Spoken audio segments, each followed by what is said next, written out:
The shooter shot through the window and hurting my friend and my teacher. Slaughter of innocents again. It was a wrong decision, period. There's no excuse for that. School safety again in the headlines. So the bill passes. And in the crosshairs of Florida lawmakers. It's a great step forward in school safety. Taking the lead from Parkland's parents. Children and families can be reunited in as best a fashion as possible without undue stress.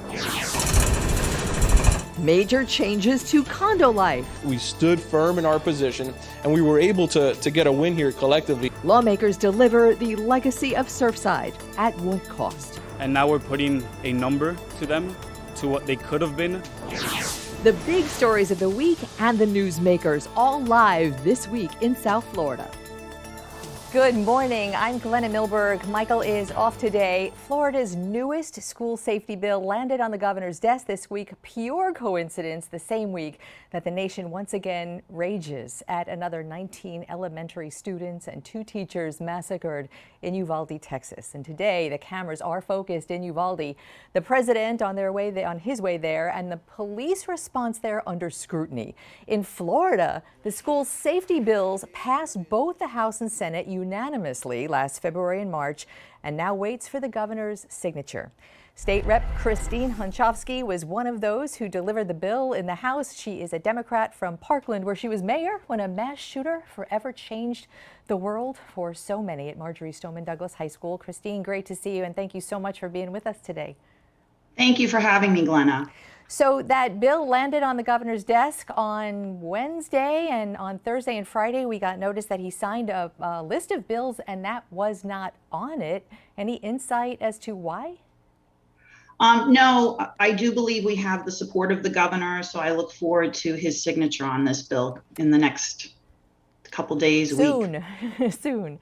Yeah. So I want to talk a little bit about the details, drill down into the bill, and but first I want to hear, because there were families in the gallery, and in fact we are going to be talking to Tony Montalto later this hour.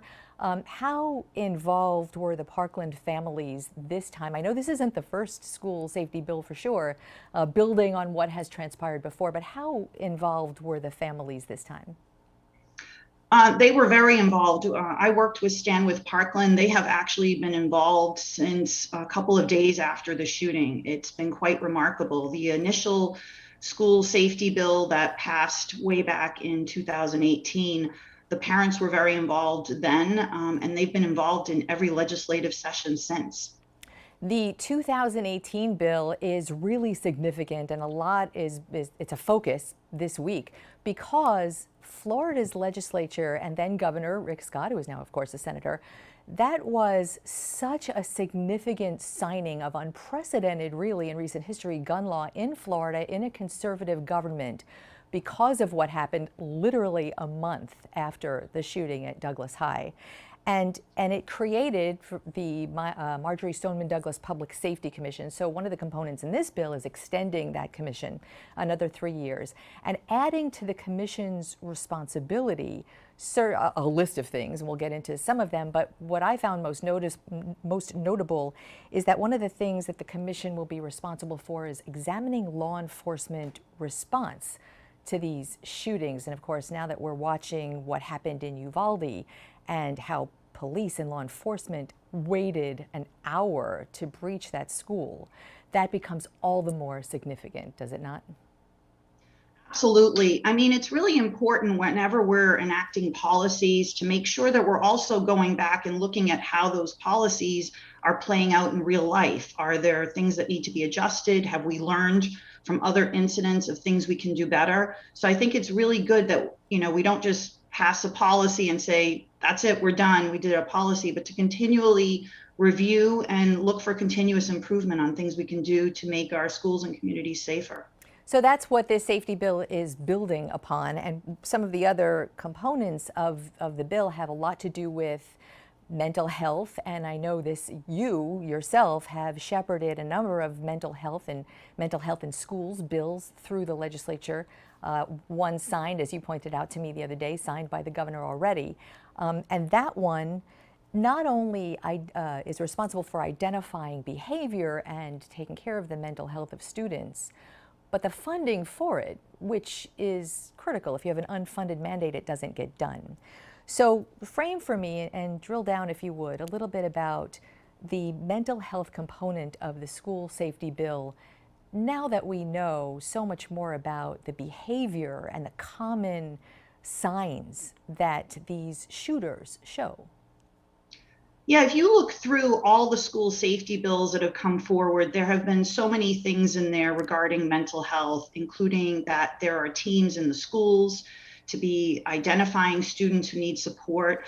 The bill that you just referenced, House Bill 899, that the governor signed the other week, what that does is also make sure that the families of students who are receiving behavioral health services are also aware of services that are available to them at school and in the community.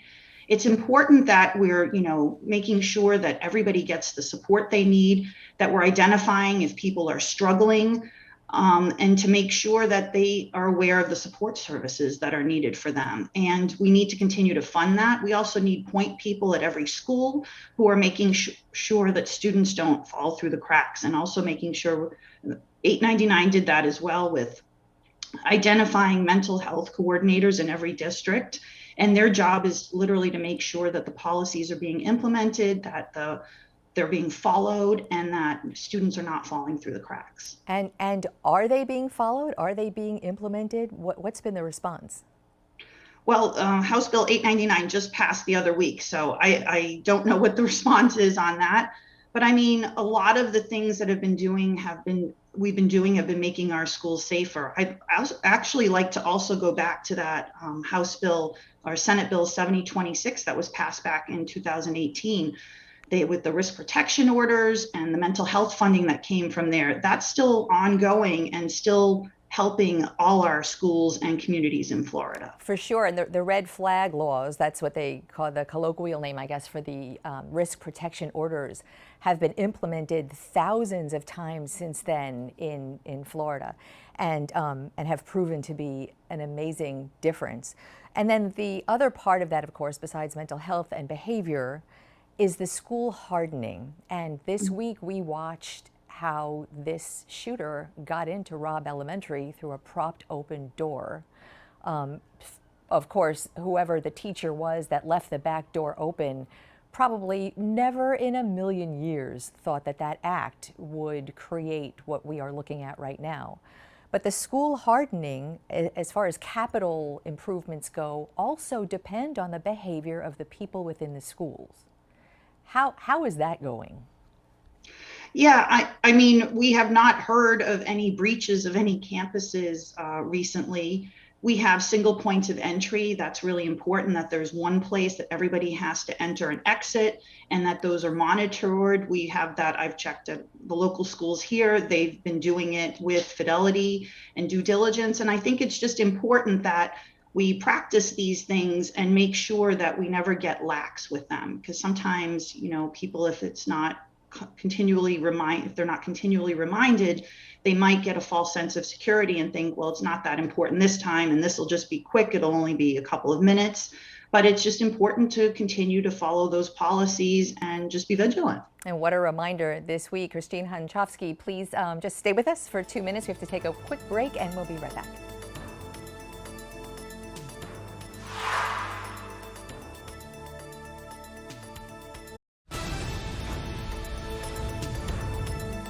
We are back with State Representative Christine Hunschofsky, who was also the mayor of Parkland in 2018 when the shooting there happened, and is very instrumental in carrying several bills through the legislature that have to deal with the aftermath of hardening schools, mental health for students, etc.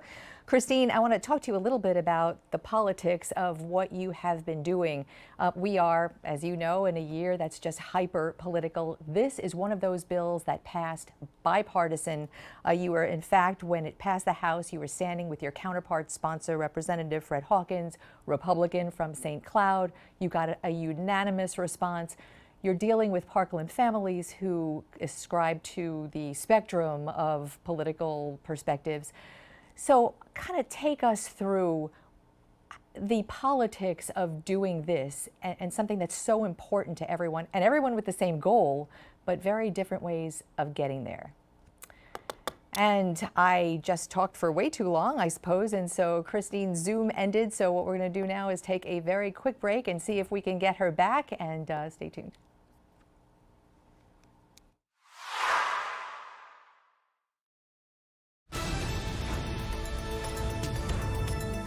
Okay, we've reconnected, unzoomed the Zoom problem. So Christine, we were talking about the politics and the bipartisan politics of what you've been doing.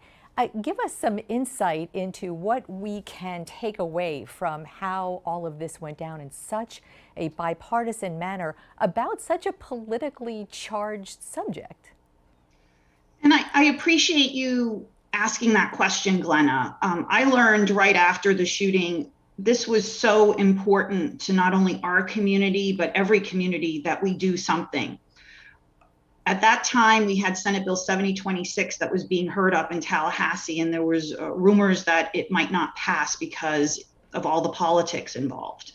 And I remember driving up there, testifying in front of the Rules Committee, and just saying, thank you for your political courage, because there are things that people on both sides won't like. But when things like this happen, when our communities are not safe, then we need to do something.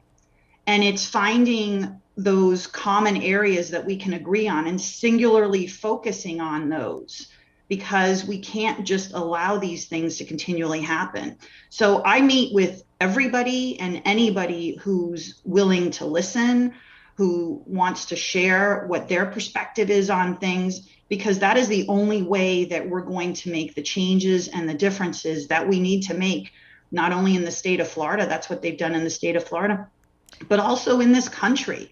At some point, we have to say, this is so personal and this is so important that we're not going to let extremes on any side derail this, but that we're going to find the common ground. We're going to work together to make sure that our schools and communities are safe. And now that that exact topic is such a focus in Congress this week, and they're struggling on a national level with exactly what you're talking about. And I've listened to some of the new national news cables actually name-checking Florida as a role model state. Any intention of going to Washington and sharing?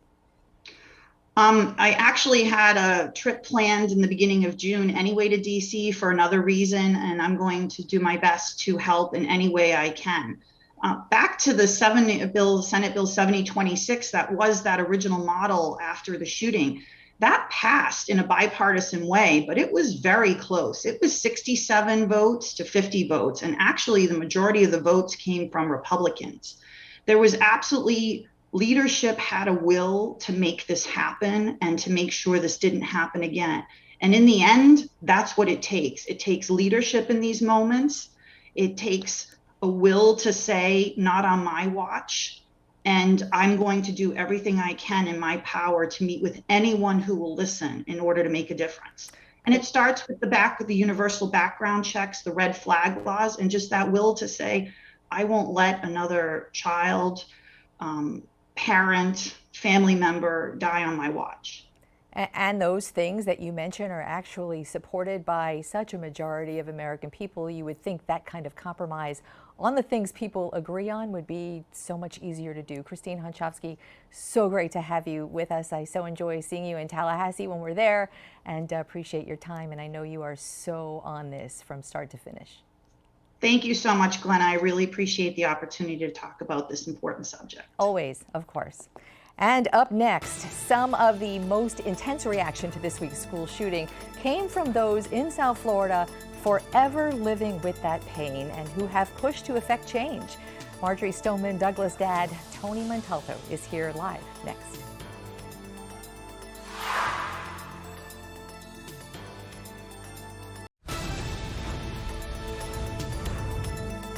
Since Valentine's Day 2018, a mass shooting, particularly in a school, has immediate South Florida connections. This week, the Marjorie Stoneman Douglas community once again has that collective wound ripped open. So many of the Parkland families are devoting their lives to pushing for change. Tony Montalto is one of them. His daughter Gina is among those killed in school that day. Tony, great to have you aboard this morning. Great to see you.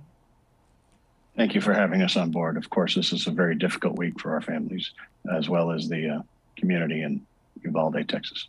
And my first question to you is, how are you doing this week? Very difficult to see this tragedy happen again.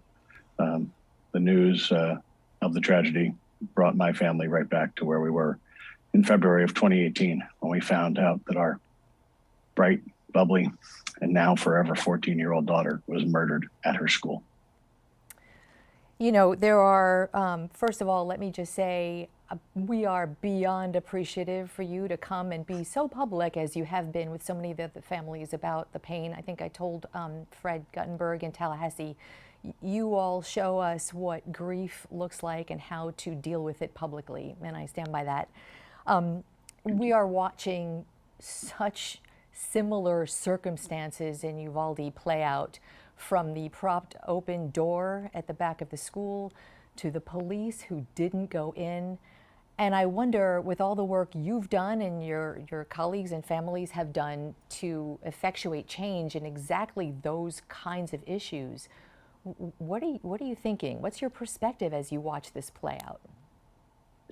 We're very dismayed to see such similar instances happen. However, that should not diminish the immense change which has really happened. Clearly, it's not enough, but to say nothing has happened would be wrong. As you just spoke about with our last guest, we've seen some form of school safety law passed for the last 5 sessions in Tallahassee. That's great movement here in Florida. We've seen other things passed in New York, in Virginia. We've seen 15 additional states pass red flag laws. So we have seen a lot of change. But I'll just say that the one thing that every place has had in common who's had a school shooting, that they didn't think it could happen there. And that kind of complacency is what caused that door to remain unlocked. That is an excellent point. There has been huge change, to your point. Absolutely. We have been documenting major changes in the last 4 years, especially on a state level. And I know you've had so much to do with that, and the other families have had so much to do with that. There are bills and laws and programs named after so many of those kids. And then there's something on a national level that you've been very much a part of, the Eagles Act, and Representative Ted Deutsch, Democrat of Boca Raton, introduced the Eagles Act last year. It has not gotten that kind of traction. And that seems like one of those things that everyone can get behind. What's the issue there? Well, just to refresh people, the Eagles Act is named after the mascot at Marjorie Stoneman Douglas High School. It was introduced by both Ted Deutsch and Mario Diaz-Balart. True, I'm sorry. Bipartisan support never when it was introduced. Never meant to leave out our friend Mario Diaz-Balart. Right. And, you know, it's a bill that would increase funding to the National Threat Assessment Center and allow them to continue their research into school shootings, and then go out into the communities all over this nation and provide free training to law enforcement officials, mental health professionals, and school professionals. And ironically, we're getting a lot of pushback from the political left on this. They have misguided ideas about what this bill would actually do, and about the entire behavioral threat assessment process, which has been shown to benefit children of all races and reduce the amount of out-of-school suspensions for everyone, and also produce the most positive outcome in a proactive manner. So we need to get together and have this country stop pandering to the far left and the far right, and find solutions that will work for the majority of us in the middle. And that's what this country needs, is coming together as an American family to start to solve these problems. So I think every time one of these shootings happens, and there have been countless that we don't even focus on like we are in Uvalde this week, there is, you sort of hear this, it's about guns, no, it's about people, no, it's about guns. And there really is a patchwork of problems and layers of possible solutions to your point, how do you bridge that political divide and get people off the politics and into compromise so that something like Florida did, something is passed, everything may not be passed, but something is passed. How do you do that? Well, we have to keep mentioning that it is a multifaceted problem. Stand with Parkland, the National Association of Families for Safe Schools, understands that. We look at securing the campus, better mental health screening and support programs, and finally, if you choose to own one, responsible firearms ownership, which would include background checks, which would include safe storage where the weapon is not accessed by children and not likely to be stolen, as well as red flag laws. All of those packages help keep us safe without infringing on the rights to Americans in the Second Amendment. There's no way that this country is going to remove or change the Second Amendment. So what we have to do is continue to focus on the plethora of options that we have to make palatable change. And change needs to happen. Again, we need the middle to be heard. We need people who can listen to one another and find that compromised position to come together and bring it to our elected officials so we can have pragmatic policy changes and law changes to protect our students and teachers in school. Amen to that from the middle. I want to go back to what we were talking about before, the National Threat Assessment Center run out of the Secret Service.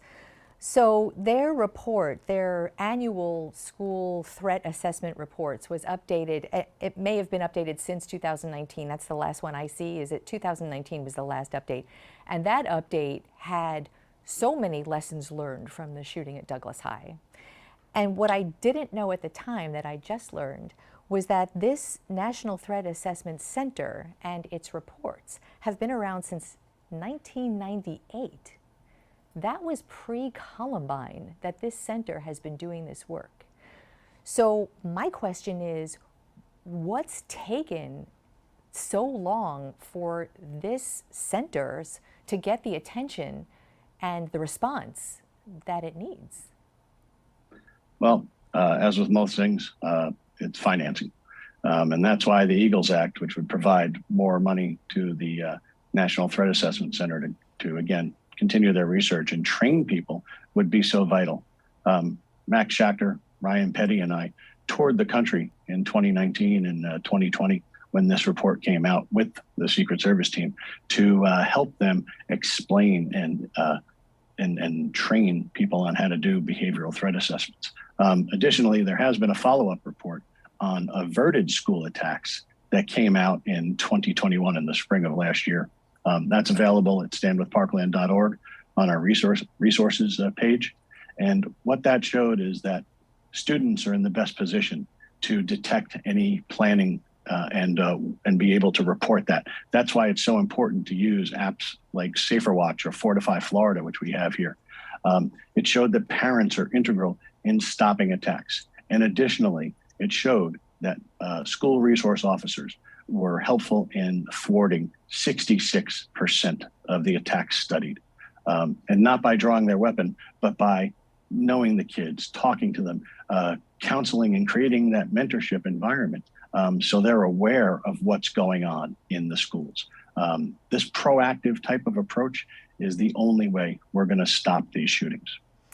Tony Montalto, I am beyond grateful for your time, for your perspective, for your expertise. Our best to your family and all the families. And you know we're in touch with you all the time to keep doing whatever we can do to move that forward.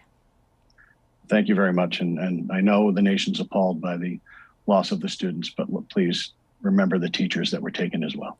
Absolutely. Tony, thanks. Next, from stuck to steamrolled in about 48 hours this week, condo reform was filed and passed and signed into law in an attempt to stop another catastrophic collapse. And the lawmaker who stood his ground to get it, Daniel Perez, he's with us live next.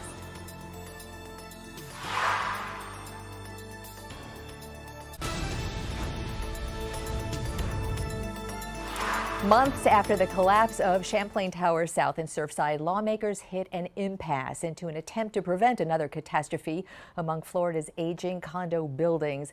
And then during the special session this week, the one on property insurance, those new reform laws were filed and passed and signed by the governor in less than a week. State Representative Daniel Perez is the Miami lawmaker who led the way, shepherding the bill through that process and then refusing to budge on watering it down so that it could pass. Danny, great to have you on the program. Thanks. Hey, Glenna, thanks for having me as always. So you're the man of the hour, and it was tough what you did. You stood your ground. You took a lot of heat since March when nothing happened, and then you won. Everyone won with that bill, you might say. What changed?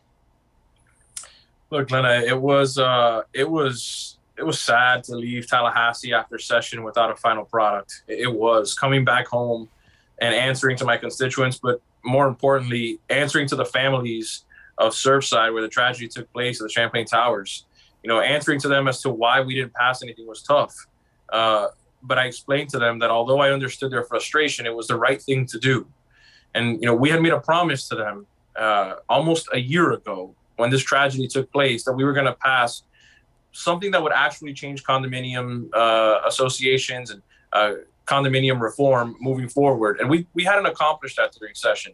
But the requirement for reserves for structural integrity components and the inability for associations to waive those reserves was something that was a must for me. And when we came back to special session a week ago, myself, along with several senators, were able to come to that agreement. And we were able to turn in a product that I'm very proud of. And I hope the families of Surfside are also proud of, to know that future families will never have to go through that tragedy, God willing.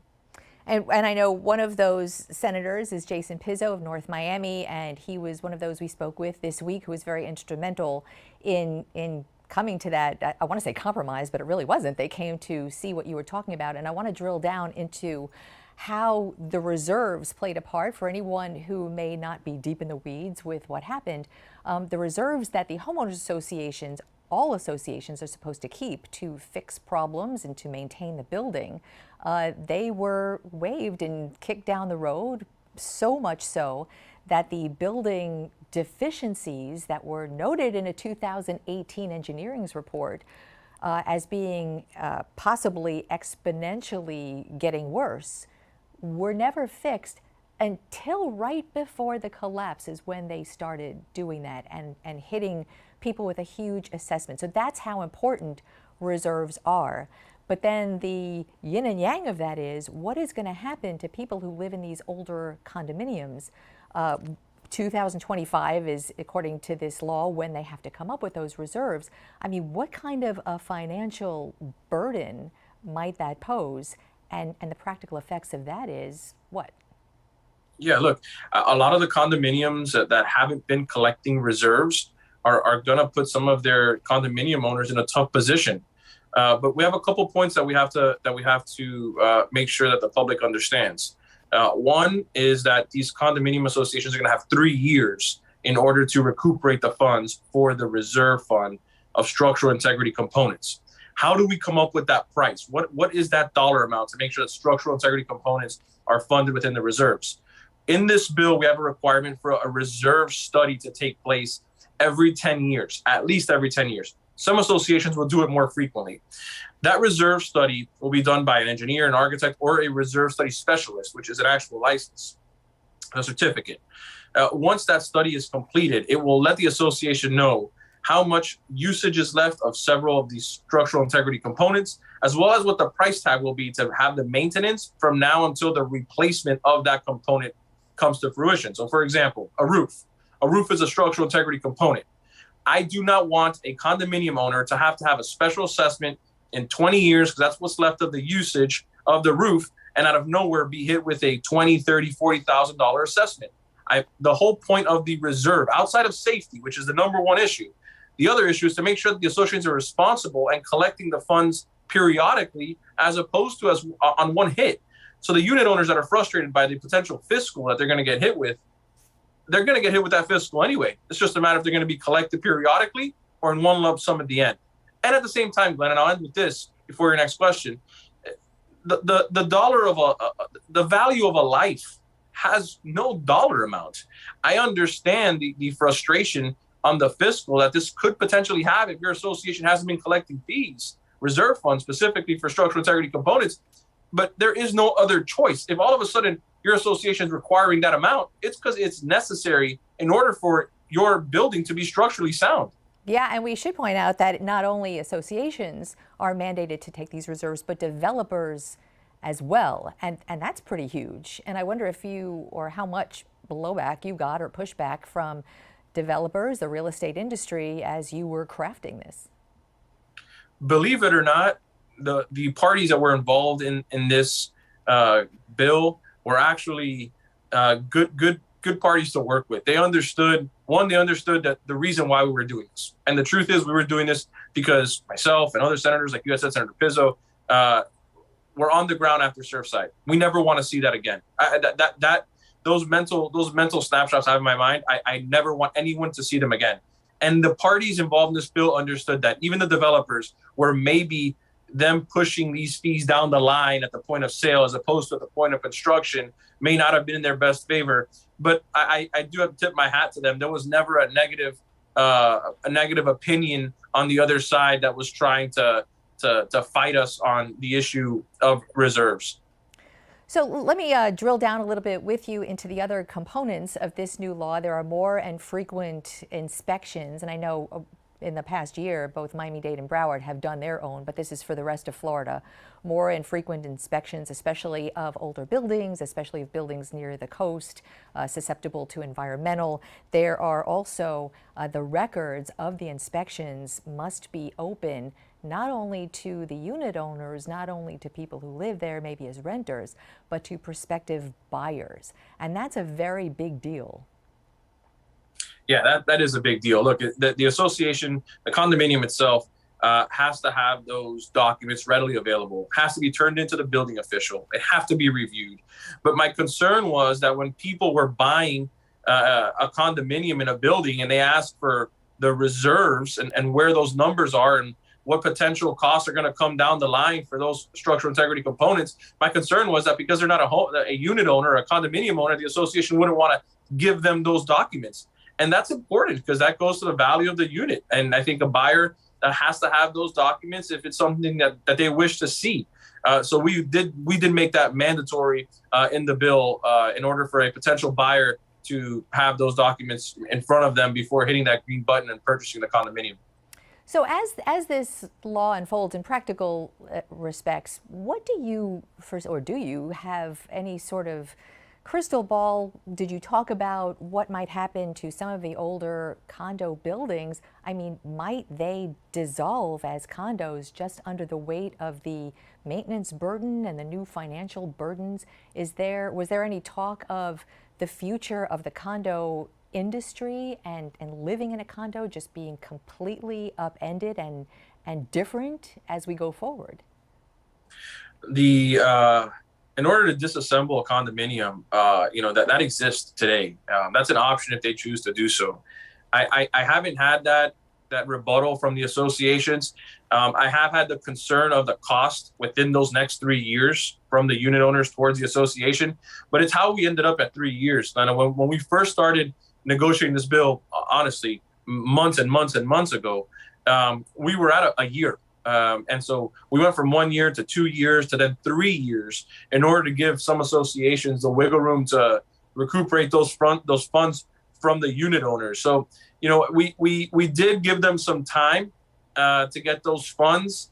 And I think that 3 years was a happy median to where the blowback wasn't that bad from the associations that haven't been collecting the reserves. And Glenna, the super important part to remind people of is this is not the reserve study to make sure that the maintenance of your pool or the flower bed by the front gate is pretty and upright. No, this is to make sure that only the structural integrity components laid out in the bill are maintained for. So I don't expect it to be as fiscal of a problem for many associations as people may think it will be. Or have been watching now what we know in hindsight about Champlain Tower South, and that's sort of the frame of reference that the lens everyone's looking through this as. But Danny Perez, so great to have you. Thanks for crashing your Sunday with us a little bit, and appreciate your time as always. No, Glenna, thank you as always. I hope everyone has a great Memorial Day and enjoy time with their family. Thank you so much. Same. As the 1 year mark approaches of that catastrophic collapse, the families of those lost, I should say, have a $1 billion legal settlement and some very painful work ahead. And we're going to talk with one of those family members joining us after the break.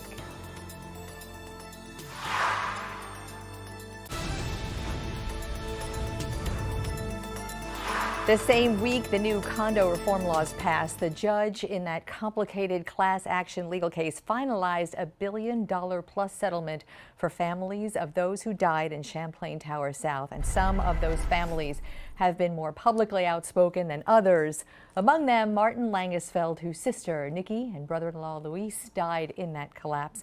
Martin, thank you for being with us here today. So appreciate that. Thank you, Glenna, for having me. Once again, I always say before, this feels like a never-ending nightmare. It's not a position anyone wants to be in. Understood. And I want to talk about the settlement. And again, I want to say to you, for you to be so public and such a privately painful time is something that we are eternally grateful for and learn so much from. So before we get to the actual settlement and that kind of in the court issues, I want to ask you, I know you were listening to Representative Perez in our conversation and the new condo reform law, and I want to get your take on the new law. I know you've been in Tallahassee, you've been very instrumental in pushing for change. What do you think? Does it cover what it needs to cover? Of course, this won't solve the entire problem, but it is an amazing start. And I've gone to Tallahassee a few times. I was thrown into political world with all of this. I had no idea how any of the process went. And to meet representatives like Daniel Perez, who actually make an impact, come to show that after such a catastrophe, change could be made. And the big question is, will condos increase in prices? Yes, but as Daniel Perez said, there's no negotiation in life. And the reason this bill got passed and the governor signed it into a law is because there was no budging in this. We could not budge. We already saw it at the cost of 98 lives. Including, This can't happen again. And this is an amazing start. It took a little bit longer than we would have expected, and everyone wanted to see it in the first legislative session. But there are so many different and complex components to this bill that make a difference. So we are extremely grateful from the family member side to see change being made. And you know, I guess kind of a legacy for your sister and your brother-in-law and the others. We look at their beautiful pictures. So this week, the judge in this very complicated settlement announced that for the families who've lost so much, $1 billion plus from a roster of companies and entities that were being sued for wrongful death. And the what didn't make the $1 billion headline so much is that none of these companies that settled has admitted any kind of responsibility or guilt. Your thoughts on that? It was an extraordinary result. First of all, I'd like to really show my appreciation to the judge, to every single attorney who took part in this case, to the court receiver, and to everyone who played a role. This is a result none of us expected. And regardless of whether or not the money helps, I would give back every single penny I have and everything I've ever owned to just give my sister one last hug. And as you mentioned, no one took accountability. This could not be covered with money. The investigation must stay open, and there are people, parties, and companies which could potentially be at fault, and we must continue to push for the investigation to get to the end. Because there are other buildings around there. Yeah. Are you confident that, I guess the point organization on that now is the National Institute of Standards and Technologies, NIST is what we've been calling them. Are you confident that NIST will get to the bottom of the cause? I've never been in this situation. I really do hope they do, because there are other condos around there and people's lives are at risk if we do not know the answers. The same inspector who inspected this building could have potentially done other buildings who could be in the same or worse scenarios. We need answers now. It's been almost 1 year and we have no idea what happened. We cannot let this $1 billion settlement get in the way of finding out what happened. Yeah. The settlement is, it's sort of a two-pronged, for just to bring those up to speed. There's a two-pronged court process. One, there have been a settlement and a pot of money to share for unit owners who survived, who lost their homes. And then this $1 billion plus settlement is for wrongful death. So the people and the families who lost people in the collapse.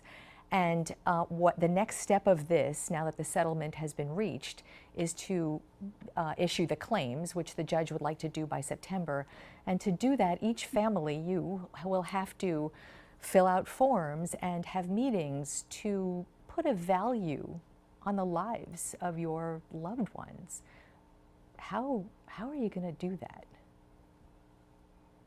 It feels unreal to calculate what a life would have been worth of your own daughter, father, brother, or sister, to see what their life could have been and what the generations to come, because there are many unborn children in that building as well.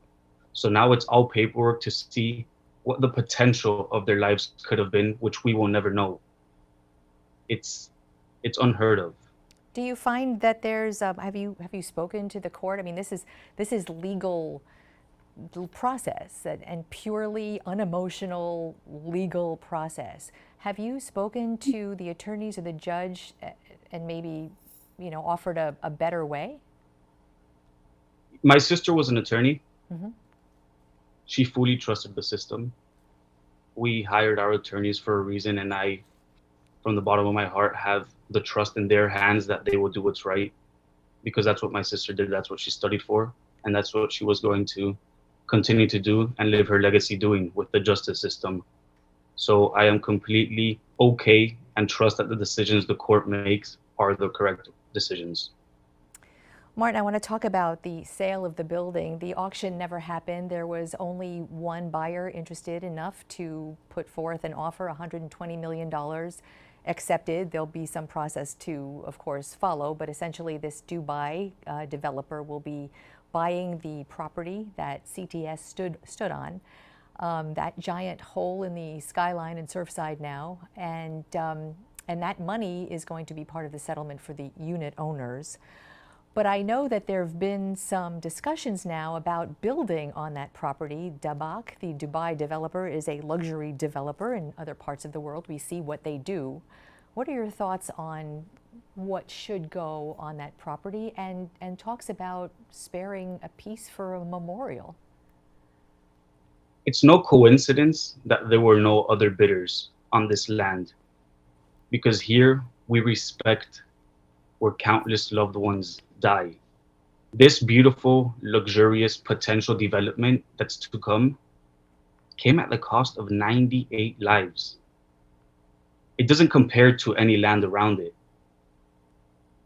They died in their resting place. And the only way to honor and respect what happened on June 24th is to work together with the developer to include and incorporate a memorial along with the development. And this could happen. The Surfside Commission has the power to make this happen and approve or deny any and all designs which are presented to go onto that land. There are ways. We need less than half an acre to honor the reason that land is there and available. Martin Langesfeld, I know that you will be working toward that. We will be along with you. I hope you will keep in touch, and we so appreciate you in your grief, still not even a year, being with us and being so public and working so hard to get closure and justice for the families. Thank you, Glenna. I appreciate it. And we thank you so much for joining us on this Sunday. We hope you have a beautiful Sunday, a blessed Memorial Day. Remember, we are online 24/7 on local10.com. Have a great Sunday.